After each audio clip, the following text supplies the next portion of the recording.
Hello everyone. तो जैसा कि मैंने आपको अपनी पहली वीडियो में बताया था कि आप एक स्ट्रॉन्ग सपोर्ट और स्ट्रॉन्ग रेजिस्टेंस पे बेसिस पे कैसे आप ट्रेड को फाइंड कर सकते हैं। तो इसी को आगे बढ़ाते हुए इस वीडियो में मैं आपको बताऊंगा कि जो कि कुछ एरर्स होती हैं, जैसे मार्केट ने आपको ब्रेकआउट दिखाया तो आप डाउन सेम डायरेक्शन के लिए आपने कॉल ली, लेकिन वहाँ से मार्केट तो रिवर्स हो गया। तो ये क्यों हुआ, इसके पीछे का रीज़न क्या था, तो आज इसके बारे में आपको अच्छी तरह से समझाऊंगा। और कहाँ पे आपको सेम डायरेक्शन में जाना है, कहाँ पे आपको रिवर्सल लेना है, इसके बारे में भी बताऊंगा। और साथ ही साथ इसमें मैं आपको अपनी एक जो 1 मिनट की स्ट्रेटजी है, जिसे मैं आमतौर पर सबसे ज़्यादा यूज़ करता हूँ, उसे भी बताऊंगा। और इसमें छोटा सा थोड़ा सा मैंने एक ट्विस्ट भी डाला है कि इस वीडियो पे जो एक कमेंट पे सबसे ज़्यादा लाइक्स होंगे, मैं उसे $100 पे करूँगा एज अ गिफ्ट के तौर पे। तो चलिए शुरू करते हैं बिना किसी देरी के। तो सबसे पहले ये मैंने कुछ पेयर्स यहाँ पे अपने में ऐड कर रखी हैं और मेरा टाइम फ्रेम 1 मिनट है, जो कि मैं आमतौर पर रखता हूँ। तो चलिए मैं आपको बताता हूँ कि आप एक अच्छे सपोर्ट और स्ट्रॉन्ग रेजिस्टेंस को कैसे फाइंड कर सकते हैं। तो यहाँ पे मैंने आपको पहले ही देखिए मैंने लगा रखा है, ये एक स्ट्रॉन्ग सपोर्ट है। तो देखिए पहले पॉइंट पर देखेंगे, यहाँ पे मार्केट आया, माइनर ब्रेकआउट के साथ हुआ, लेकिन ये ब्रेकआउट कंसीडर नहीं किया जाएगा। तो यहाँ पे हमें रिवर्सल मिला। यहाँ देखिए कैंडल आया, मार्केट ने अपने सपोर्ट को टच किया और हमें रिवर्सल देखने को मिला। से यहाँ पे भी देखिए रिवर्सल देखने को मिला, यहाँ पे भी हमें रिवर्सल देखने को मिला। और देखिए इसने टच किया, ग्रीन कैंडल पे हमें रिवर्सल देखने को मिला। देखिए यहाँ से हमें रिवर्सल मिला, तो यहाँ पे देख पा रहे होंगे यहाँ पे एक रेजिस्टेंस है। तो इसने मार्केट ने तुरंत यहाँ पे हमें रिवर्सल मिला और इसको टच किया, नेक्स्ट कैंडल ने इसे ब्रेकआउट दिया, तो ये एक एरर कैंडल बनी यहाँ पे। अब देख पा रहे होंगे 3-4 बार में एक हमें एरर देखने को मिली, लेकिन वन स्टेप मार्टिंगल हमारी विन हो गई। तो ये देखिए इसने ब्रेकआउट दिया, हमें सेम डायरेक्शन के लिए मिला, एक स्ट्रॉन्ग ब्रेकआउट था। क्योंकि स्ट्रॉन्ग ब्रेकआउट क्या होता है, जब कैंडल की बॉडी का जो 60% जो पार्ट होता है, अगर वो रेजिस्टेंस या सपोर्ट के ऊपर होता है। जैसे अगर ये क्या है, ये रेजिस्टेंस है, तो यहाँ पे अप साइड में होना चाहिए था अधिकतम कैंडल का जो बॉडी थी, तो यहाँ पे हुई, तो ये एक स्ट्रॉन्ग ब्रेकआउट था। तो यहाँ पे हमें सेम डायरेक्शन के लिए कॉल ऑप्शन के लिए ट्रेड मिली, तो देखिए विन हुई। अब यहाँ पे देख पा रहे होंगे आप कि मार्केट ने इसको टच किया, ब्रेकआउट नहीं हुआ, तो हमें रिवर्सल के लिए गए। इसने ब्रेकआउट दिया, एक स्ट्रॉन्ग ब्रेकआउट मिला हमें, ब्रेकडाउन मिला सॉरी। तो यहाँ पे देखिए ये एक एरर कैंडल बनी, हमारी वन स्टेप मार्टिंगल विन हो गई। तो ऐसे हम स्ट्रॉन्ग सपोर्ट और स्ट्रॉन्ग रेजिस्टेंस को फाइंड करते हैं। तो इसके बेसिस पे कुछ ट्रेड भी लेके दिखाएंगे हम आपको, और अपनी जो 1 मिनट की स्ट्रेटजी थी उसको भी बताएंगे। तो देखिए एक क्या होता है, आपने कभी देखा होगा ये मारुबु जो कैंडल है, तो इसका जो 50% जो लेवल होता है, वो एक सपोर्ट और रेजिस्टेंस के तौर पे काम करता है। तो यहाँ पे मैं डेट एंड टाइम रेंज को सिलेक्ट करूंगा और इसके हाई से और इसके लो तक मैं मार्क करूंगा। तो ये मुझे एक लेवल मिला, इसने इसका ब्रेकआउट दिया तो हमें डाउन डायरेक्शन के लिए ट्रेड मिली। तो देखिए देखते हैं ये डाउन डायरेक्शन के लिए ट्रेड हमें फाइंड, यहाँ पे ब्रेकआउट मिला तो हमें डाउन डायरेक्शन के लिए जाना जाता, अगर ये इसके ऊपर क्लोज देता तो हम कॉल डायरेक्शन के लिए जाते। अगर ये ग्रीन कैंडल बनता है तो मैं वन स्टेप मार्टिंगल फॉलो करूंगा। वैसे मैंने तो ट्रेड अभी ली नहीं थी, क्योंकि मुझे थोड़ा बताने में डिले होगा, नहीं मैं इस पे ले लेता। तो अभी तो मैं वीडियो बनाने पे ज़्यादा ध्यान दे रहा हूँ।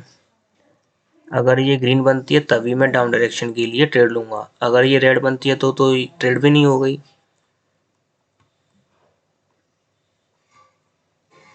तो यहाँ पे जो ट्रेड है, और वो देखिए मैंने आपसे क्या कहा था, रेड बनी कि नहीं बनी, तो हमें सेम डायरेक्शन के लिए जाना था।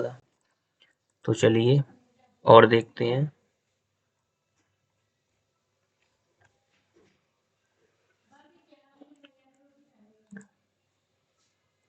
अब आप बहुत ये सोच रहे होंगे कि मैंने यहाँ पे कॉल ऑप्शन क्यों लिया, तो चलिए मैं इसके पीछे का आपको लॉजिक बताता हूँ।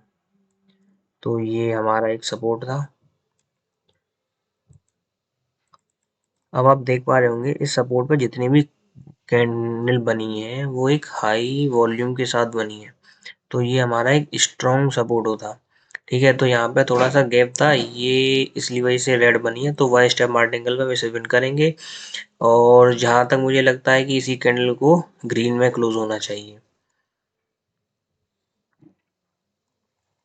अगर ये रेड बनती है तो मैं वन स्टेप मार्टिंगल के लिए जाऊंगा।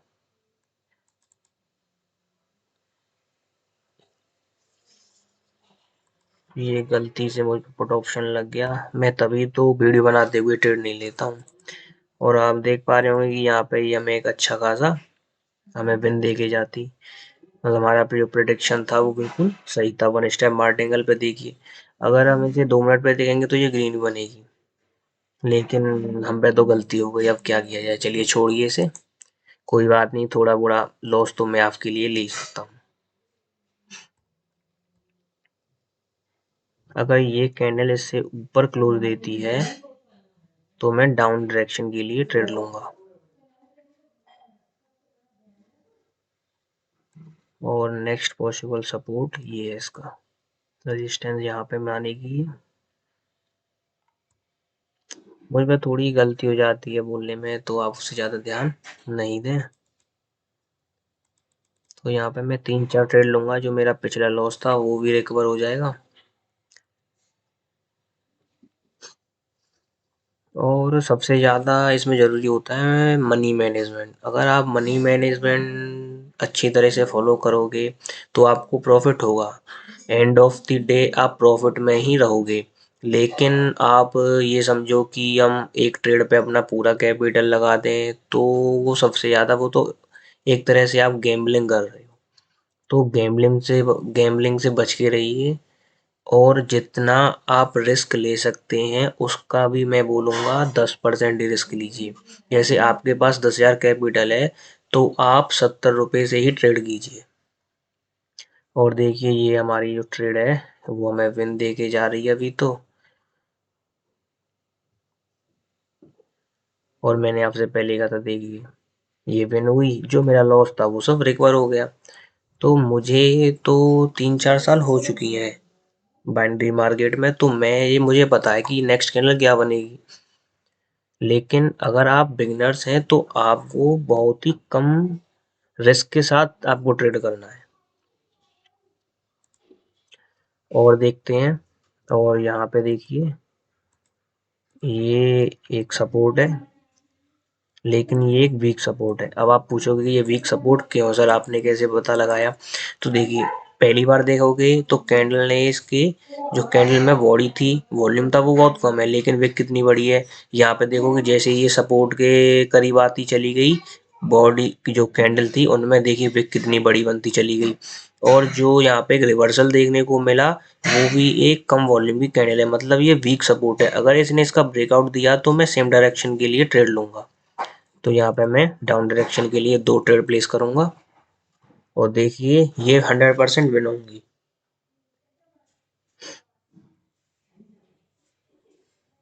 इसी तरह से आपको भी थोड़ा पेशेंस के साथ मार्केट को समझ के, कैंडलस्टिक की साइकोलॉजी समझ के आपको ट्रेड लेना होगा। और आप ये सोचोगे कि मैं एक ही ट्रेड में पैसा बना दूं, तो ऐसा नहीं होता है। मैं भी चाहता तो इसमें अपना पूरा कैपिटल लगा सकता था, लेकिन मुझे पता है अगर मैं यहाँ पे अपना पूरा कैपिटल लगा देता हूँ, चलिए मान लिया मैंने पूरा पूरा कैपिटल लगा दिया, लेकिन ये मार्केट ने एक एरर बना दी, तो फिर वन स्टेप मार्टिंगल के लिए मेरे पास पैसा ही नहीं होगा। तो इसीलिए हमको, देखिए मेरी बात अलग है, लेकिन अगर आप बिगनर्स हो, आपके पास सबसे पहले तो कैपिटल की समस्या होगी, आपको पहले छोटे कैपिटल से ग्रो करना होगा। तो देखिए यहाँ पे हमारी जो ट्रेड थी वो विन हो चुकी है। और तो मैं हाँ ये कह रहा था, अगर आप बिगनर्स हो तो आपको सबसे पहले तो कैपिटल की समस्या होती है कि आप कैपिटल पहले कहाँ से अरेंज करोगे, और उसके बाद भी आप बड़े रिस्क लेने लगे, कैपिटल आपका पूरा लॉस हो गया तो फिर क्या करोगे। तो इस वजह से आपको अपना कैपिटल का 1% से 2% रिस्क लेना होता है। शुरुआत में मेरे साथ भी यही प्रॉब्लम आई थी, लेकिन आज मैं स्टेबल हूँ तो मैं अपने कैपिटल से रिस्क ले सकता हूँ। लेकिन शुरुआत में ऐसा नहीं था। शुरुआत में मुझे भी अपना पहले कैपिटल ग्रो करना पड़ा। धीरे धीरे मैंने ग्रो किया तो आज मैं इस लायक हो गया हूँ कि मैं अपने कैपिटल से रिस्क ले सकता हूँ। तो आप भी पहले यही कीजिए, मेरे साथ जुड़िए और अपने कैपिटल को ग्रो कीजिए। उसके बाद आप भी अच्छा पैसा बना सकते हो। तो अगर आपको मेरी वीडियो अच्छी लगी हो तो मेरे चैनल को सब्सक्राइब करें और बेल आइकन को दबाना न भूलें, जिससे कि मेरी वीडियो की सबसे पहले आपको नोटिफिकेशन मिल सके। धन्यवाद।